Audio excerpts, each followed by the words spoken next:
Halo, assalamualaikum warahmatullahi wabarakatuh. Jumpa lagi bersama gue, Wildan Copa Albukhori di catatan pejabat. Kali ini seperti yang kemarin bilang akan membahas tentang manuskrip. Manuskrip yang kali ini, yang kemarin kan manuskrip tentang apa sih? Gue lupa. Yang hari ini adalah sebuah manuskrip yang terlarang katanya. Tidak bisa disebarluaskan, ya kan? Terlarang karena ada pertentangan-pertentangan di dalamnya. Apalagi kalau bukan kitab Henoks. Henok dipercaya itu ditulis oleh Nabi Idris, keturunan ketujuh Nabi Adam alaihissalam. Ya kan? Ada masanya Nabi Adam setelah Nabi Adam alaihissalam sebelum Nabi Nuh alaihissalam. Seperti apa kitab Henok ini? Ini gue sebenarnya mengulas sedikit aja tentang kitab Henok, ya kan? Manuskrip Henoks sebagai sebuah manuskrip yang unik, kitab Henok sering kali dikaitkan dengan banyak peristiwa yang tidak bisa dijelaskan oleh ilmu pengetahuan modern. Misteri peradaban yang hilang seperti kota Atlantis dan Lemuria pun diyakini mendapatkan jawaban dari kitab yang dipercaya ditulis oleh Henoks atau Nabi Idris alaihissalam. Bagaimana kitab Henok menyingkap teka-teki bangsa Lemuria dan kota Atlantis? Nah, keterkaitan kitab Henoks dengan peradaban kota Atlantis dan Lemuria termasuk dalam kajian seksologi yang merupakan ilmu pengetahuan yang membahas tentang segala sesuatu yang aneh. Sesuatu yang misterius yang tidak dibahas dalam bidang keilmuan lain. Mereka meminati teknologi disebut teknologi sering dikaitkan dengan ilmu semu atau pseudosensis. Bener kagak tuh gue ngomongnya? Meskipun para sosiolog menolak klaim itu karena pengetahuannya bersifat abu-abu, maka teknologi selalu menjadi perdebatan tanpa ujung dan tidak ada suatu kesepakatan seperti keberadaan kota Atlantis dan Lemuria. Teknologi yang semu yang dikaitkan di sini adalah teknologi dipercaya bahwa sebelum masanya Nabi Nuh alaihissalam itu adalah masa bahwa dunia ini punya teknologi tinggi seperti sekarang kan orang berbicara pakai handphone, ikan apa segala macam, ikan teknologi yang tinggi, ada robot segala macam, ikan. Nah seperti itu. Jadi dipercaya bahwa zaman dulu itu teknologinya sangat tinggi sekali. Zaman sebelum Nabi Nuh, akhirnya banjir Nabi Nuh itu melenyapkan semuanya. Manusia kembali ke asal, ya kan?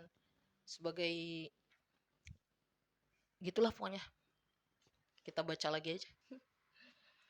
Beberapa kalangan menyebut kitab Henoks menjadi petunjuk keberadaan yang hilang yang percaya dihuni bangsa Atlantis dan Lemuria, suatu peradaban maju namun sombong sehingga Tuhan harus menenggelamkannya ke dalam samudra.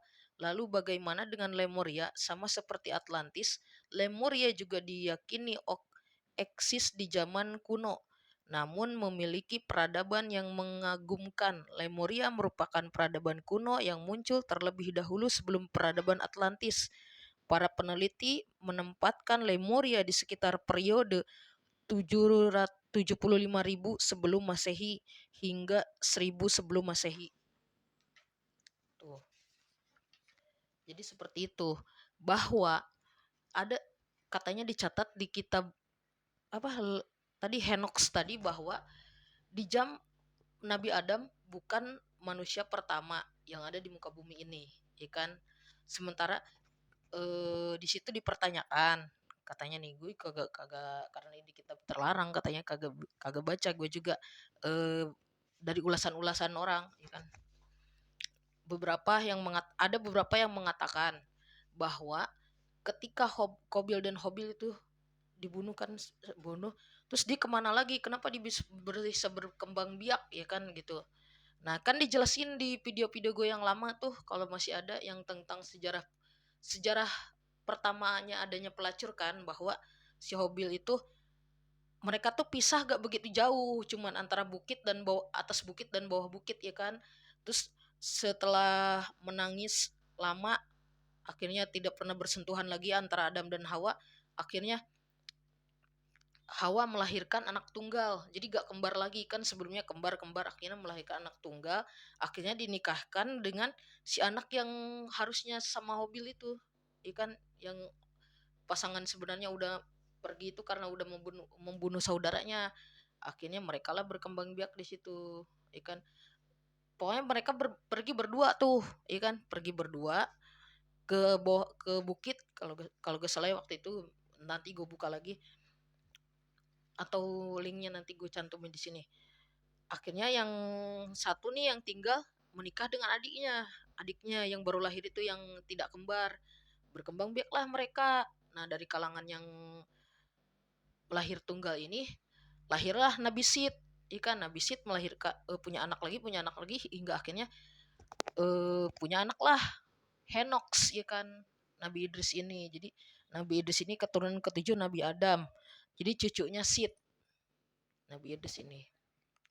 Nah, kan kalau di kitab Henox itu ada beberapa yang bilang kemana, ya kan, apakah di, katanya versinya nih, si Habil itu kan perginya sendiri terus ke satu tempat yang ternyata di situ sudah ada peradaban, akhirnya berkembang biaklah dia di situ dengan manusia yang lain selain Nabi Adam itu, katanya, ya kan. Tapi kita kan balik lagi ke kepercayaan kita masing-masing, ya kan. Dalam percayaan gue sendiri dari Al-Quran ya itu tadi, bahwa Nabi Adam itu nabi pertama, dan sebelum Allah Subhanahu wa taala menurunkan Nabi Adam, malaikat sudah memperingatkan bahwa apa malaikat sudah memperingatkan bahwa nanti kalau misalnya manusia dijadikan khalifah di muka bumi itu akan terjadi kehancuran, ya kan. Nah, mungkin sebelum Nabi Adam ada namanya manusia purba, katanya, ya kan. Manusia purba, kalau manusia purba sih masuk akal, karena katanya manusia purba itu bukan manusia yang keturunannya itu bukan manusia-manusia yang hidup sekarang. Manusia yang hidup sekarang itu tetap keturunan Adam. Nah, manusia purba itu masuknya ke golongan kayak jin, ya kan, iblis. Itulah pokoknya. Kalau gue salah dikoreksi aja. Kan seperti yang gue bilang, bahwa catatan pejabat ini adalah proses belajar, kita belajar bersama, ikan. Pokoknya ada bangsa selain bangsa manusia sebelum Nabi Adam itu, ikan. Nah, sementara yang dibahas di kitab Henox ini, bahwa si Hobil ini pergi ke suatu tempat yang ada apa namanya, ada manusia selain Nabi Adam, hingga akhirnya Hobil berkembang biak di situ, ya kan. Nah, menurut kepercayaan kita tidak seperti itu, bahwa makanya ini kitab Henox ini katanya kitab terlarang menurut kepercayaan kita, bahwa Nabi Adam itu bahwa Hobil itu pergi ke kaki bukit bersama pasangannya yang harusnya nikah sama adanya yang udah dibunuh itu. Nah, terus si perempuan yang udah pasangannya udah gak ada ini akhirnya menikah dengan adiknya yang baru lahir yang tidak kembar. Akhirnya mereka berkembang biak. Nah, dari kalangan yang ini lahirlah Nabi Sid. Dari Nabi Sid lahir lagi lah, punya anak lagi, punya anak lagi, punya anak lagi, hingga sampai ke Henox atau Nabi Idris, sampai ke Nabi Idris, terus sampai ke Nabi Nuh, ya kan.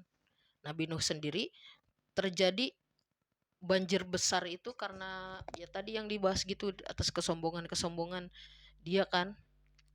Bahkan Kan'an aja anak Nabi Nuhnya sendiri ditolongin sama bapaknya kagak mau. Tapi benar juga kata-kata malaikat kan, akan terjadi kehancuran jika manusia jadiin khilafah di muka bumi. Benar juga, ada benarnya juga, ya kan. Nah, cukupkan sekian dari gua. Semoga apa yang gue sampaikan bermanfaat. Tapi jika ada manfaatnya, itu adalah murni karena hidayah dari Allah Subhanahu wa taala dan petunjuk dari Allah Subhanahu wa taala. Tapi jika ada kesalahannya, itu adalah murni dari kesalahan gua. Cukupkan sekian dari gua. Wassalamualaikum warahmatullahi wabarakatuh.